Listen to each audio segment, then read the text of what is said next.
This testimonial is brought to you by #Score, Marketing Division, Sufi Guidance Channel, It on. YouTube. Show it to everyone. अस्सलाम वालेकुम शाह साहब। Basram. Shah साहब, मैंने last week testimony दी थी dollar जंग की, जो मैंने लाइव लिया था।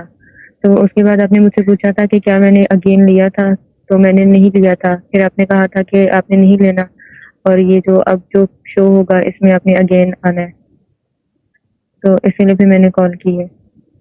तो ठीक है, आगे तो कुछ हुआ?